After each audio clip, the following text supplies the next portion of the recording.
पाचशेची सुपारी फोडून आलो ना, आज पक्क करून आलो असते. मोडला होता ना त्याचं. अरे मोडलं नाही, आम्ही 2-3 पोरी पाहायला गेलो.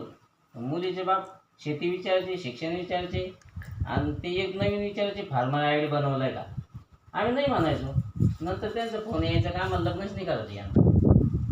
मग माझ्या डोक्यात आलं की आपण फार्मर आय डी बनवू.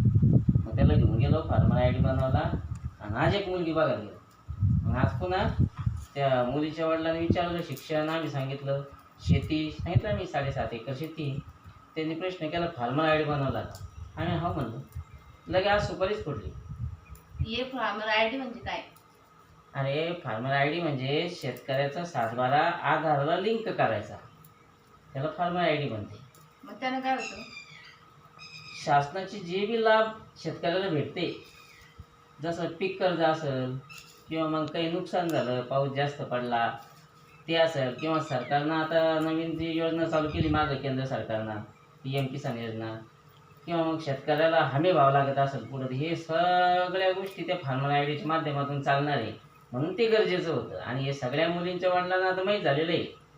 जेवढं गरजेचं आहे काय ते. मग आणि मग माझ्या मम्मीला त्याला सांगते ना, भावाला त्याला बी तर लग्न करणे पोरायचं, त्याला सांगते फार्मर आय डी उघडा म्हणून. सांग पटकन.